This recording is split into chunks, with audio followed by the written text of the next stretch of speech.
Hi everyone. तो कैसे हैं आप लोग? उम्मीद करते हैं आप लोग अच्छे होंगे। आज हम आप लोग को आंध्र प्रदेश की हॉरर स्टोरी एक शेयर करने जा रहे हैं, जो मेरे साथ शेयर की है समीर ने, जो आंध्र प्रदेश का रहने वाला लड़का है। तो ये लोग एक शादी में जा रहे थे, वहाँ पे इन लोग के साथ ये घटना घटी है। 2015 की बात है। इनके रिलेशन में शादी थी एक। तो ये लोग शादी में जाने की तैयारी एक हफ्ते पहले से कर रहे थे। उसके बाद शादी में तैयारी वैयारी पूरी कर ली। ये लोग थोड़ा मतलब बहुत बड़ी फैमिली से नहीं थे, छोटी फैमिली से थे। तो इनके घर पे मतलब बाइक साइक नहीं थी, साइकिल से जाते थे जहाँ भी जाना होता था। तो वहाँ भी उनको शादी में जाना था, तो साइकिल से ही जाना था। तो वही रात के टाइम पे इन लोगों को निकलना था 6 बजे। तो सोचे 6 या 5 बजे निकल लो यहाँ से और जल्दी पहुँच जाएंगे। रास्ता जो है वो जंगल वाला है पूरा। अगर लेट निकलोगे तो प्रॉब्लम हो जाएगी। तो उसके घर वाले भी बोले हाँ बेटा जल्दी निकल लेना यहाँ से, हम लोग ऑटो से चले जाएंगे वहाँ, और तुम जो है साइकिल से आ जाना। तो बोले ठीक है पापा हम आ जाएंगे। तो ये दोनों भाई थे। एक छोटा था, एक का नाम था समीर, एक का नाम था साहिल। तो दोनों मुस्लिम फैमिली से बिलोंग करते थे।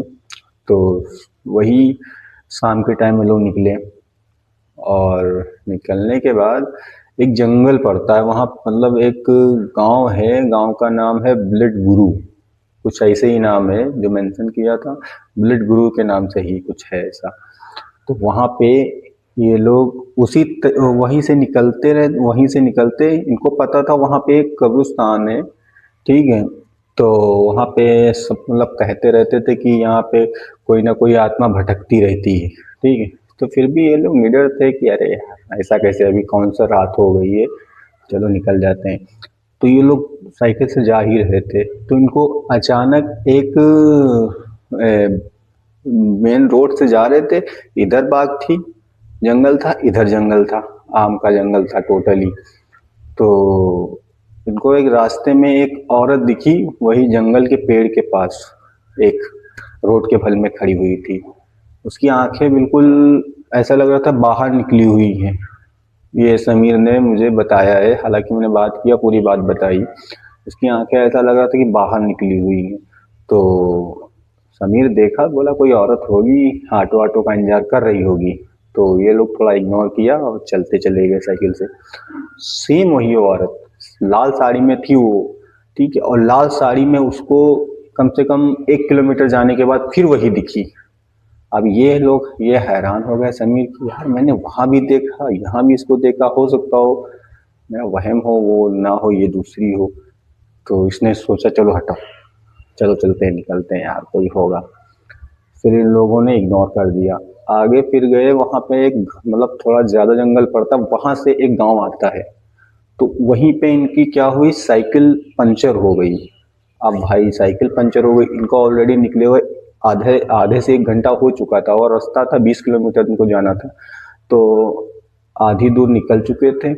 तो इनकी जब साइकिल पंचर हो गई, अब ये लोग और मतलब थोड़ा टेंशन में हो गए। इनके पास छोटा फोन था।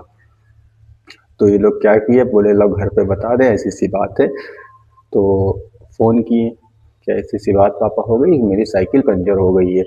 तो बोले ऐसा है, साइकिल पंचर हो गई है, देखो किसी को भेजते रहो, किसी को मत भेजो, हम पैदल चल रहे हैं, आगे एक गांव है वहां पे साइकिल बनाने वाली दुकान है, वहां से बनवा लेंगे, फिर हम निकल जाएंगे। तो बोले ठीक है। अब ये लोग जा रहे थे, सेम वही औरत आगे वहीं पे इनको रास्ते में मिली। और अब की बार वो मिली तो बोली कि क्या हुआ, साइकिल पंचर हो गई क्या आप लोग की? अब समीर सोचा कि यार ये वहां भी यहाँ भी यहाँ भी 3 जगह पे मिली है। तो इसने पूछ ही लिया तुरंत उससे, अच्छा ये बताइए आप हमारे लोग का पीछा कर रही हो कि अभी पीछे भी आप थी, ठीक है, फिर आगे थी, फिर आगे आगे आगे फिर आप मुझे मिली हो?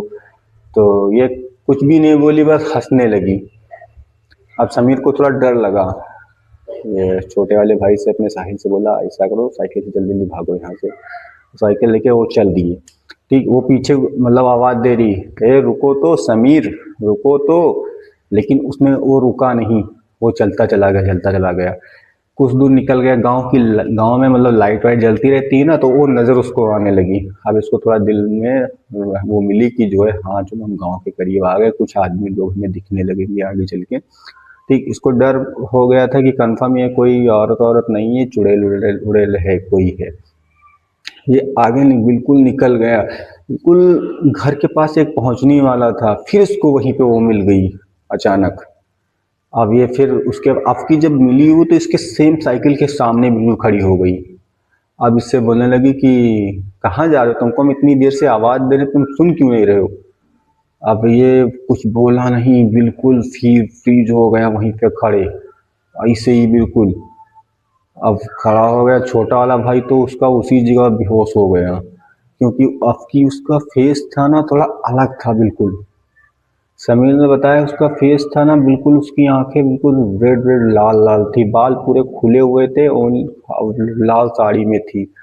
अब समीर ने चिल्लाया कस के, तो एक गांव के पास में घर था, वहां पे कुछ लोग जो है बैठे हुए थे, वो लोग सुने तो भागते भागते आए, इन लोग को उठाया, उठा के सीधा अपने घर पे लेके गए। वहां पे पानी वानी छोटे वाले को डाला और बैठ के पूरी बात सुनी। तो वो कहने लगे रात में बेटा ये रास्ता ना निकला करो, ये रास्ते पे एक औरत है जो भटकती रहती है, ठीक है, नए लड़कों का जो है वो इंतजार करती रहती है, तुम लोग अच्छा करे जो आगे निकल आए, कहीं पे तुम लोग रुके नहीं, पहली जगह पे अगर तुम रुक जाते तो तुम लोग को नुकसान पहुंचा देती। चलो अच्छा हुआ तुम लोग यहाँ पे आ गए। तो उनके घर वालों को फोन किया गया कि ऐसी सी बात तुम्हारे लड़कों के साथ हो गई। तो वो किसी की गाड़ी से आए, फिर उनको लेके गए, और लेके जाने के बाद एक कहीं मौलाना को दिखाया कि ऐसी सी बात मौलाना साहब हुई है, कोई दिक्कत नहीं। वो ताबीज़ वाबीज़ दिए और बोले कि ऐसा है, ये पहन लो, कोई दिक्कत नहीं है, ठीक है। वो बुरी आत्मा थी भटकती हुई, कोई नुकसान नहीं पहुंचा पाई, क्योंकि ये अगर पहले ही रुक जाते तो इनको दिक्कत हो जाती। तो ये रुका नहीं, ये अच्छा किया इसने। ये थी समीर की सच्ची घटना जो उसके साथ घटी हुई थी। आई होप आप लोग को अच्छी लगी हुई होगी। अगर अच्छी लगी हुई हो तो लाइक सब्सक्राइब कर लो।